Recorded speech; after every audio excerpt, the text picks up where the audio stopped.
So Philadelphia Eagles training camp has officially begun, with the team reporting for the first time on Tuesday and practicing for the first time on Wednesday, and a ton has come out of it, as the Eagles are already putting the NFL on notice during camp, with Saquon Barkley already impressing during practice and adding a new element to the Eagles offense, while Jalen Hurts looks sharp and the revamped offense as a whole already looks scary. Plus, Jalen Hurts and Nick Sirianni both shut down the drama regarding their relationship, while this Eagles linebacker is showing out and looking to earn himself a starting job, and multiple camp battles are already heating up. Meanwhile, we got a huge injury update on one of the Eagles' star rookies, so let's talk about all that and everything else from Eagles training camp so far, and we won't waste any time. Let's get straight into it. So Tuesday was the day that the Eagles first reported to training camp after a long summer break, so that obviously got the majority of the headlines, and don't worry, we're going to get to all that in a minute. But something else that happened on Tuesday was that Eagles franchise quarterback Jalen Hurts officially launched his foundation, which was started with the goal of helping kids and is, quote, committed to introducing resources and supporting programs promoting positive role models.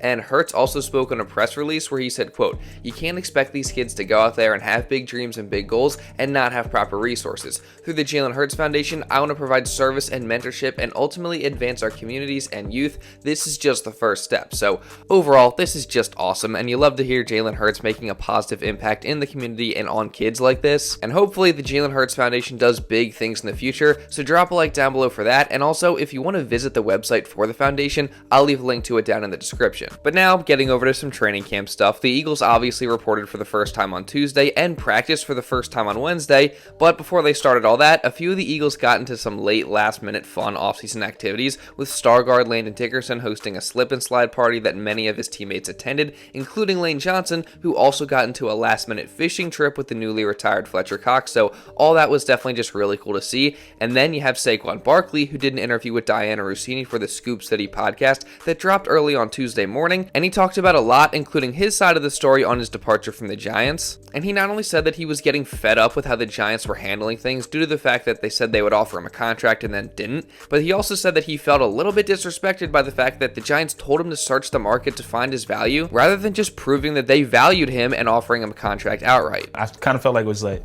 kind of a little disrespectful, to be honest, because it's kind of like a slap in the face, but you go see what you are worth, and then if you're worth that, we'll see if you're worth it, and maybe we'll match it. So it's like... So again, you really cannot blame Saquon for how he handled it. I mean, the Giants and Joe Schoen made it very clear that they did not value Barkley above a certain price, and despite how much he did for them and their organization, they just didn't make him a priority during free agency. So it's no surprise that he ended up leaving when there were other teams out there that were willing to pay him more money, but also, much more importantly, did value him and what he had to offer more than the Giants did. And I don't know about you, but out of those teams, I am thrilled that it was the Eagles that he ended up picking. And it sounds like Barkley feels the same way, as in the same interview with Rossini, he talked about his arrival in Philly and his newfound perspective on the city, his teammates, and the fans. And it sounds like overall, he's just so excited to be an Eagle and to get to work. What was Philadelphia when you were a New York Giant? Crazy.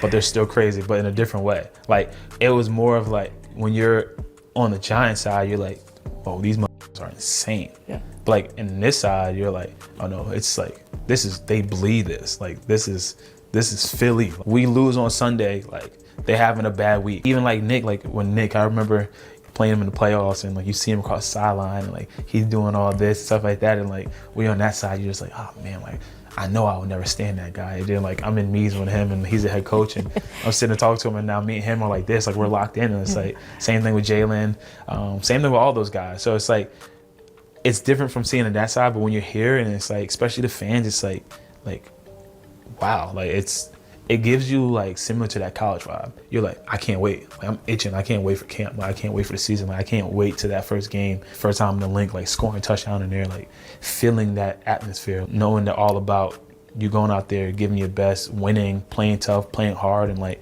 just buying into that culture. Like, that's what I'm really looking forward to doing. So from that, it sounds like Saquon is already fitting in perfectly in Philadelphia. I mean, from everything he said, he just sounds like he absolutely loves being here already and recognizes that Philly's a different animal when it comes to their sports teams, and specifically the Eagles. And he just seems like he's itching to get out there for the first time in Eagles green. And he got one step closer to that when he arrived for training camp on Tuesday, as photos and a video got released featuring him and also many other guys arriving at the NovaCare complex on day one.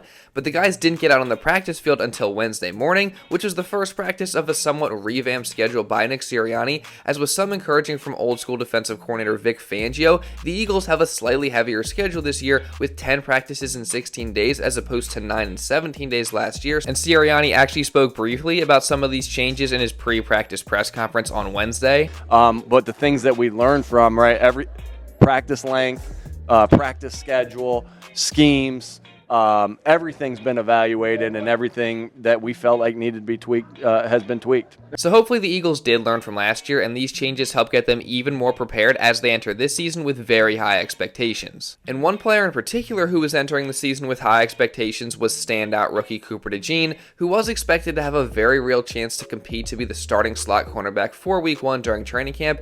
However, those chances are now very much smaller, and those expectations should be tempered a little bit, as we got some really unfortunate news on DeJean just ahead of the Birds' first practice, with ESPN's Jeremy Fowler reporting, quote, Eagles defensive back Cooper DeJean will begin camp on NFI and will be sidelined 3 weeks with a hamstring injury suffered when he was caught in an awkward position during offseason training, per league source. It is unrelated to any prior injury. The Eagles are confident in a quick recovery and that he will contribute as expected this season. So overall, I mean, this definitely stinks because I think everyone was really looking forward to see how DeJean would look during camp, and we'll obviously see him later, but it still just sucks that he's sidelined for the first 3 weeks of camp, and also that it is a hamstring injury because that's the kind of injury that does tend to linger a little bit, and also this very much does reduce his chances to start Week 1 in my mind, and I think more than likely it will be Avonte Maddox suiting up there in the first game versus the Packers. Now, that doesn't mean that DeJean couldn't become the starter later in the season, but I just honestly feel like it'd be probably too hard for the rookie to really do enough given his lack of experience being a rookie, and also now lack of practice time to really earn that spot right out of the gates. Now, as far as what Nick Sirianni and Howie Roseman had to say about the injury during their press conference goes,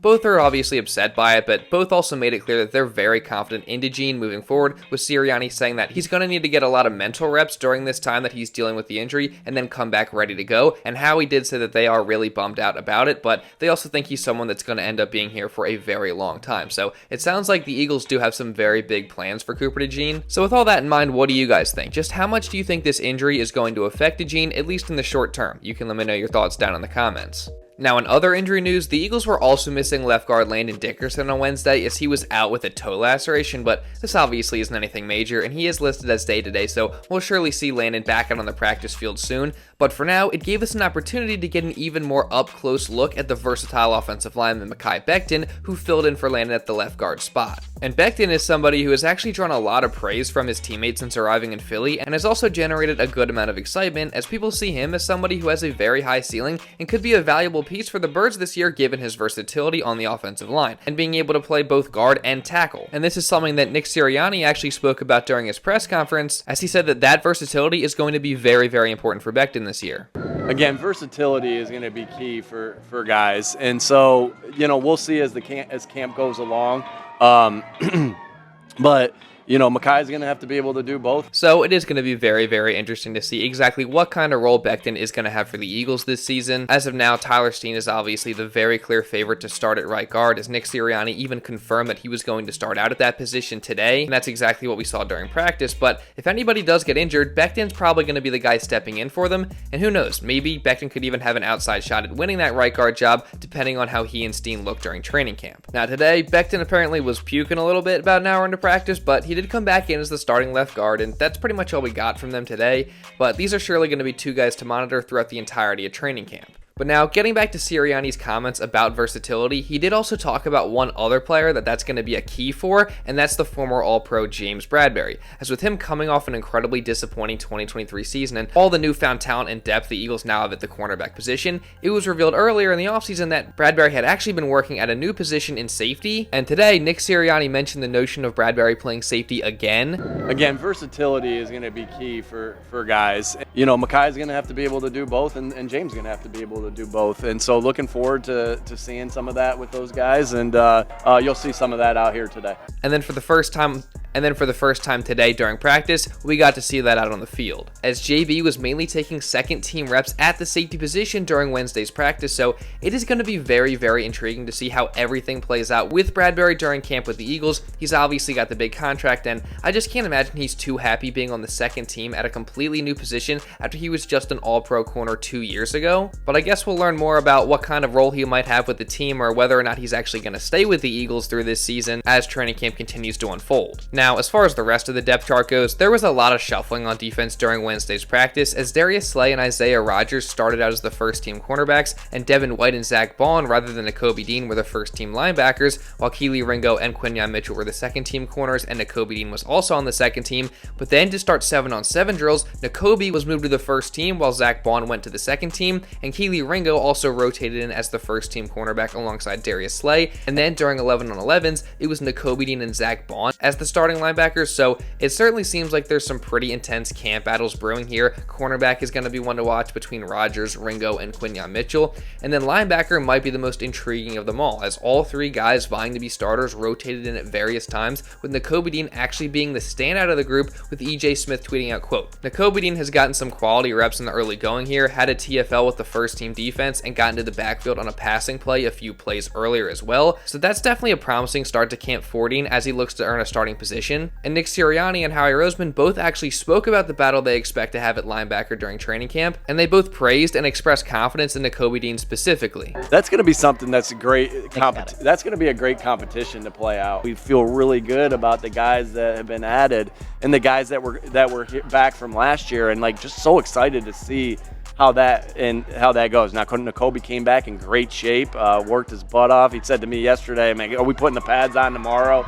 When I walk past him, you know, I know he's ready. I know he's ready mentally. I know he's ready physically. I'm excited to see him. We have tremendous confidence in Nakobe, so we're really excited about him. He's got the right mentality. You know, we're excited to see what that brings. Obviously, it's a position that in Philadelphia we understand comes under a little bit more of the microscope, and that's probably warranted. So again, it's going to be very, very interesting to see how this linebacker battle plays out. I got a feeling it's going to be going on during the entirety of training camp, and for Nakobe Dean, this was certainly a great start. Now, as far as offensive competitions go, we already talked about right guard, and then wide receiver 3 is the other one, but it seems like Parris Campbell has and is continuing to establish himself as the clear favorite there, as today he started at wide receiver 3 and had a pretty nice day as he caught multiple passes from Jalen Hurts during practice. And speaking of Hurts, he also had a very nice day with, after a summer break full of hard work, reporters said he came back to camp looking much sharper than he did during the spring, where he did struggle a bit at times while learning the new offense, but today he apparently looked a lot more comfortable and crisp, with his best play of the day being a very nice touch throw for a 35-yard touchdown on a corner route to Dallas Goedert, so that's definitely awesome to hear. And he also looked good throwing a lot of short passes and swing passes to Saquon Barkley.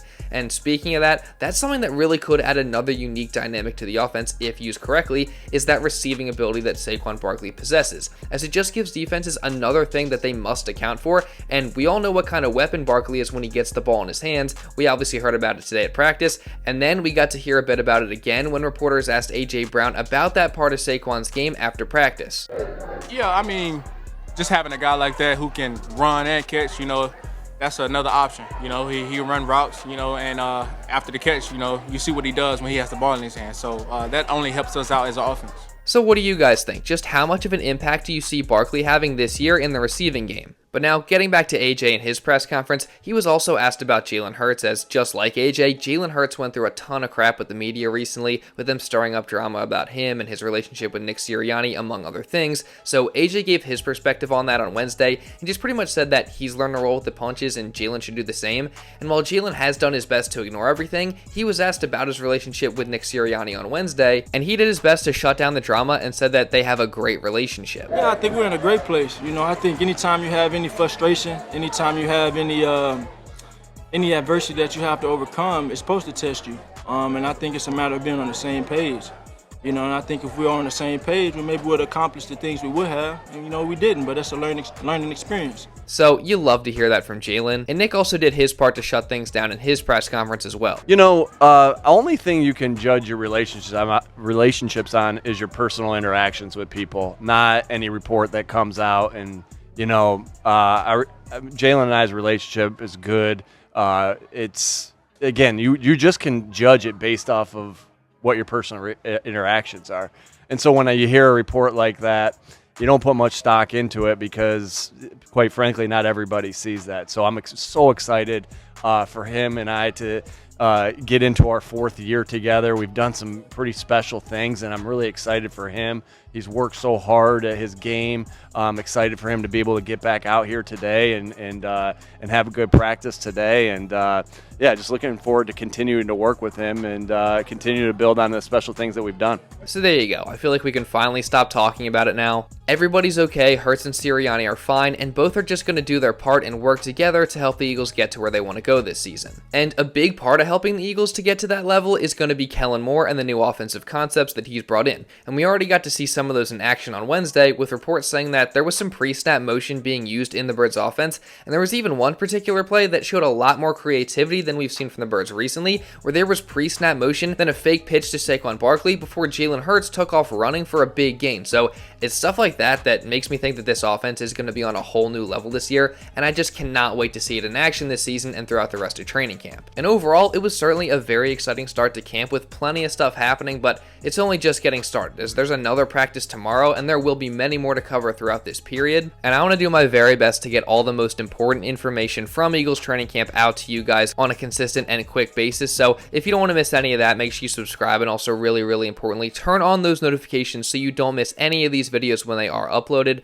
And also, while you're at it, make sure you drop a like to show some support. If you did enjoy this video, it really does help me out a ton, and I'd greatly appreciate it. And also leave a comment down below just regarding anything that I talked about in this video. What are your initial thoughts from the first day of Eagles training camp? And also, if you want to watch another Eagles video, you can check this out right here. And now with all that being said, that's pretty much all I got for this one, guys. So thank you all so much for watching, and I'll see you in the next video.